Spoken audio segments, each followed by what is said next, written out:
جمعہ کے دن کو عید کا دن کہا جاتا ہے. جانتے ہیں کیوں؟ اللہ نے اتوار سے دنیا کو بنانا شروع کیا اور جمعہ کے دن مکمل ہو گیا. مکمل ہونے کے نتیجے میں جمعہ کے دن کو عید کا دن بنا دیا. اس لیے ہفتوں کی عید جمعہ کا دن ہوتا ہے.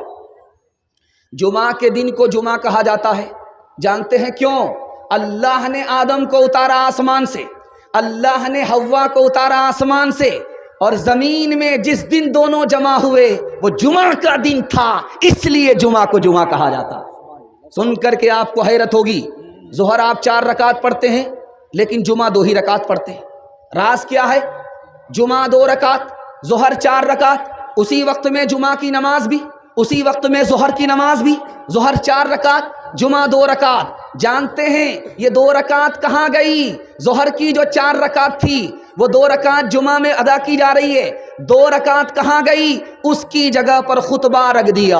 امام جب کھڑا ہوتا ہے ممبر پر خطبہ دینے کے لیے، مقتدی جب اسے دیکھتے ہیں تو اس دیدار کے نتیجے میں اللہ جنت میں اپنا دیدار عطا فرمائے گا. سنیچر کا دن ہے، قبولیت کی گھڑی نہیں ملتی. اتوار کا دن ہے، قبولیت کی گھڑی نہیں ہے. سوموار کا دن ہے، قبولیت کی گھڑی نہیں ہے. جیسے ہی جمعہ کا دن آیا، آذان ہوئی اور سورج ڈوبنے تک قبولیت کی گھڑی گھومتی رہتی ہے. آپ نے منہ کھولا، دعا کی اور آپ کی دعا کو زمین سے اٹھایا گیا اور آسمان پر قبول کر لیا گیا. دھیان سے سنیے گا. آپ نے سنا ہے کہ لیلۃ القدر سب سے بڑھ کر کے رات ہے، لیکن لیلۃ القدر سے بھی بڑی رات کون ہے؟ اللہ کرے آپ کے علم میں اضافہ ہو، میرے مطالعہ کو اللہ تازہ فرمائے. آپ جانتے ہیں کہ شب قدر سب سے بڑی رات ہے، لیکن شب قدر سے بھی بڑی رات کون سی رات ہے؟ جمعہ کی رات ہے. کیوں؟ اس لیے کہ اسی رات میں باپ کے صلب سے ہمارے نبی ماں کے رحم میں آئے تھے، اسی رات میں آئے تھے. یہ جمعے کی رات شب قدر سے بھی بڑھ کر کے. دھیان سے سنیے گا. ہر دن دوپہر میں آگ جہنم کی پھونکی جاتی ہے، جلائی جاتی ہے، جہنم کو سلگایا جاتا ہے. اتوار کے دن بھی وہی ہوتا، سنیچر کے دن بھی وہی ہوتا، سوموار کے دن بھی وہی ہوتا. لیکن جیسے ہی جمعہ کا دن آتا ہے اللہ فرشتے کے ہاتھ کو پکڑ لیتا ہے. جمعہ کی عظمت کے نتیجے میں آج جہنم کی آگ سلگائی نہیں جائے گی، بجھائی جائے گی. آخری بات میں آپ کے سامنے رکھنے کے لیے جا رہا ہوں. صرف جمعہ کی نماز ہے جس میں فرشتہ رجسٹر لے کر کے مسجد میں آ جاتا ہے. جو آیا اس کا نام لکھا گیا خطبہ سے پہلے. جیسے ہی خطبہ ختم ہوا، خطبہ شروع ہوا، رجسٹر بند ہو گیا. انشاءاللہ جمعہ کی نماز، خدا کی بندگی ہم سے کبھی بھی ادھوری نہیں ہوگی. پابندی کے ساتھ خدا کی بندگی کریں گے. ہاتھ اٹھائیے انشاءاللہ. اپنے خدا کو رمضان میں، اپنے خدا کو جمعہ میں، اپنے رسول کو ربیع الاول میں، اپنے قرآن کو جنازے پر یاد رکھیں گے. ہاتھ اٹھائیے انشاءاللہ.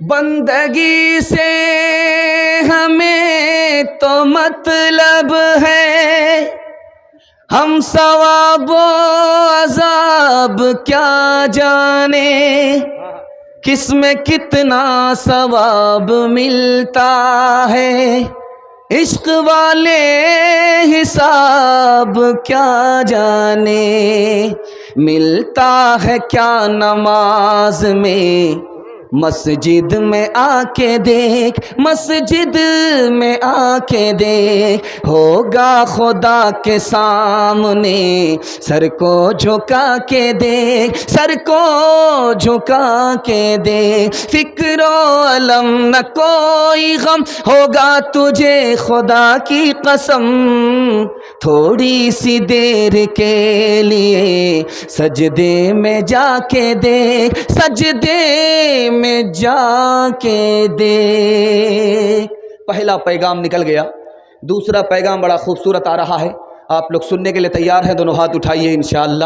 دھیان سے سنیے گا، جلدی سے نکل جائے گا. تکیہ پر جب آپ کا سر رہے تو 3 چیزوں پر دھیان دیجیے گا. 5 منٹ کے لیے ہی، 2 ہی منٹ کے لیے، 3 منٹ کے لیے، آج یا کل جب موقع ملے تکیہ پر سر رہے 3 چیزوں پر غور کیجیے گا. اللہ نے آپ کو انسان بنایا، بندر بنا دیتا تو کیا بگاڑ لیتے؟ اللہ نے آپ کو مسلمان بنایا، اسلام مفت دے دیا، کوئی قیمت آپ نے نہیں چکائی ہے، کوئی قربانی نہیں دی ہے، مفت میں اللہ نے اسلام کی دولت عطا فرمائی۔ تیسرا احسان پر غور کیجئے گا، اللہ نے آخری نبی کی امت میں آپ کو پیدا فرمایا۔ اسلام جانتے دنیا میں کیسے پھیلا؟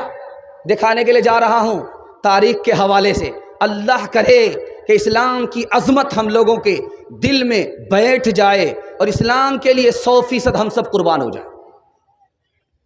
اللہ کے رسول نے 313 آدمی کو لے کر کے اسلام پھیلایا، صرف 313۔ اللہ کے رسول نے پورے عرب میں 10 سال کے اندر اسلام کو پھیلا دیا، صرف 10 سال میں۔ 10 سال کے اندر پورے عرب میں اللہ کے رسول نے اسلام پھیلا دیا۔ عمر کا دور آیا، عمر نے اسلام کو پھیلایا۔ جانتے ہیں کتنا پھیلایا؟ 22 لاکھ مربع میل، 51,000 مربع میل زمین پر عمر نے اسلام کو پھیلایا۔ ٹیپو سلطان کا دور آیا، ٹیپو سلطان نے اسلام کو پھیلایا۔ دعا کیجیے اللہ ان کی قبر کو نور سے بھر دے۔ جانتے ہیں اسلام کتنی تیزی کے ساتھ پھیلا، کتنا لمبا اسلام ہوا؟ 1 کروڑ 57 لاکھ مربع میل زمین پر اسلام پھیل گیا۔ 1 کروڑ 57 لاکھ مربع میل زمین پر اسلام پھیل گیا۔ 1984 کی رپورٹ ہے کہ 50 سال کے اندر اسلام کتنی تیزی کے ساتھ پھیلا؟ 235% اسلام پھیل گیا۔ عیسائیوں کے ملک میں عیسائیت کتنی پھیلی؟ 47%۔ اور عیسائیوں کے ملک میں اسلام کتنا پھیلا؟ 235%۔ اسلام کو مٹانے کے لیے پہلی طاقت استعمال ہوئی ہے، جانتے ہیں کب؟ 1297 عیسوی میں۔ 1257 عیسوی میں اسلام کی ساری کتابوں کو دریا میں ڈال دیا گیا، کروڑوں کی تعداد میں مسلمانوں کو قتل کر دیا گیا، عالموں کو پھانسی دی گئی تاکہ اسلام کا چراغ گل ہو جائے۔ اس کے بعد 1857 میں مسلمانوں کا اسلام ختم کرنے کا انگریز کا پلان تھا۔ کیا پلان بنایا؟ 2 لاکھ مسلمانوں کو مارے، 52,000 علماء کو پھانسی دی۔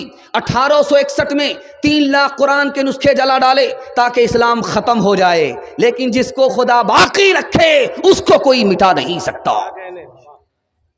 5 آدمیوں نے مل کر کے پلان بنایا ہے کہ نبی کو ختم کر دیں گے، پلان ادھورا ہی رہ گیا۔ 12 آدمیوں نے مل کر کے نبی کو گھیرا، اللہ کے نام پر مٹی اچھالی گئی، آنکھ بند ہو گئی، ہمارے نبی حفاظت کے ساتھ نکل گئے۔ 70 آدمیوں نے آپ کا پیچھا کیا، 70 آدمیوں نے آپ کا پیچھا کیا اونٹ کے لالچ میں، لیکن نبی کی محبت کی نگاہ پڑی، کلمہ پڑھ کر مسلمان ہو گئے۔ نبی کی حفاظت کیسے ہوئی ہے آپ کو سن کر کے حیرت ہوئی۔ غار ثور میں آئے، مکڑی نے جالا لگا دیا۔ غار ثور میں آئے، کبوتر نے انڈا دے دیا۔ آپ کو اس سے بھی بڑی حیرت ہوگی، مدینہ میں آپ جائیں گے لاکھوں کبوتر آپ کو نظر آئیں گے، مکہ جائیں گے لاکھوں کبوتر نظر آئیں گے۔ جانتے ہیں یہ کبوتر کہاں سے آیا؟ بیابان میں، سنسان میں، بالو میں، جہاں پانی تک نہیں ہے، کھانے کے لیے دانہ تک نہیں ہے، لاکھوں کی تعداد میں کبوتر کیسے آئے؟ میں دکھانے کے لیے جا رہا ہوں نبی کی حفاظت میں جس کبوتر نے انڈا دیا تھا، جس جوڑے نے نبی کی حفاظت کی تھی، اس کی نسل میں اللہ نے اتنی برکت دی، لاکھوں کبوتر جو نظر آتے ہیں اسی جوڑے کی نسل ہے۔ نبی کے دین کی حفاظت کریں گے، اسلام کی حفاظت کے لیے کھڑے ہوں گے، جان کی قربانی دینی پڑے انشاءاللہ جان کی قربانی دے کر کے اسلام کی حفاظت کریں گے۔ ہاتھ اٹھائیے انشاءاللہ۔ لڑکی کے چکر میں اپنے دین اور ایمان کا سودا نہیں کریں گے۔ ہاتھ اٹھائیے انشاءاللہ۔ فانوس بن کے جس کی حفاظت ہوا کرے، وہ شمع کیا بجھے جسے روشن خدا کرے، روشن خدا کرے۔ اسلام وہ پودا ہے جتنا کہ تراشو گے اتنا ہی یہ ابھرے گا، جتنا کہ تراشو گے اتنا ہی یہ ابھرے گا۔ اسلام وہ پودا ہے کاٹو تو ہرا ہوگا۔ فرعون سمجھتا تھا بھگوان فقط میں ہوں، نادان یہ نہ سوچا موسیٰ بھی کہیں ہوگا، نادان یہ نہ سوچا موسیٰ بھی کہیں ہوگا۔